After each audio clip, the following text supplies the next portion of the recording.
titulares que recoge la prensa del día. CaixaBank patrocina el resumen de prensa. CaixaBank, tú y yo, nosotros. Y continuamos con el resumen de prensa, que como cada mañana arrancamos en la portada de Expansión, la mirada puesta en el sector energético. Dice: el gobierno dispara en 1.000 millones más las subvenciones para energía. Pedro Sánchez, dice Expansión, convierte la energía en su gran reclamo político en un momento decisivo para España desde el punto de vista económico en un año electoral. Entre otros asuntos de portada, ese análisis sobre la decisión del Banco Central Europeo de 50 a 50 puntos hasta que algo se rompa. Y saltamos así a la portada de 5 días, la mirada puesta en el sector inmobiliario, y el fundador de Inditex, Amancio Ortega, invierte un récord de 2.760 millones en ladrillo este año. También, entre otros asuntos, hablando del origen impositivo, España pierde más de 4.000 millones al año por la evasión fiscal de las grandes empresas. También en el sector inmobiliario, Idealista refinancia 100 millones para pagar un dividendo a los fondos.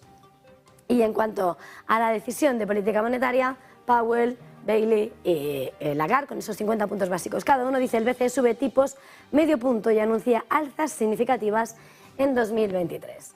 En El Economista, el cierre semanal amenaza con tirar por tierra con 10 semanas de rebote en las bolsas, hoy cuádruple hora bruja, y vemos como en los principales titulares vemos en sector de vivienda: el alza de tipos no consigue enfriar el mercado inmobiliario español.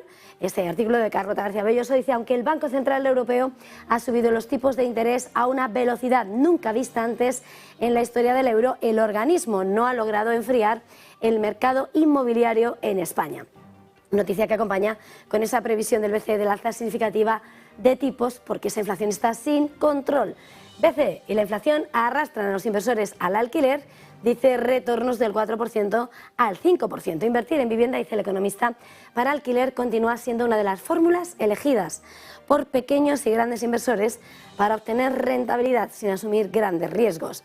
En estos momentos, con la inflación alta, el dinero vale menos y es necesario ponerlo a rendir. En prensa internacional, Financial Times, el diario británico, mira al negocio energético de Rusia y señala que el crudo ruso está siendo enviado a China bajo esos precios del tope marcado por el G7, y señala que como Putin ya había manifestado que Moscú no cerraría acuerdos con los países que llevasen a cabo, que recogieran esas restricciones, al mismo tiempo que señala como Estados Unidos está golpeando a los oligarcas, al oligarca ruso Vladimir Putin con sanciones, y como Rusia está perdiendo en Ucrania según las Fuerzas Armadas del Reino Unido.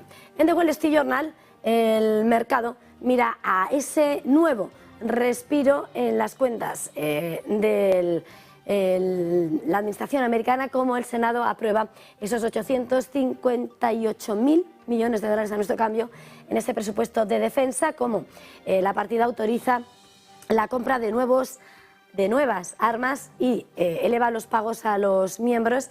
Dice que el Senado también ha votado extender ese gasto del gobierno, los niveles, una semana para dar más tiempo a los negociadores y evitar de nuevo ese cierre.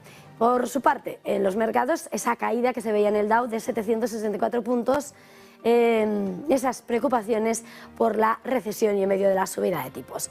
Hasta aquí este resumen de prensa.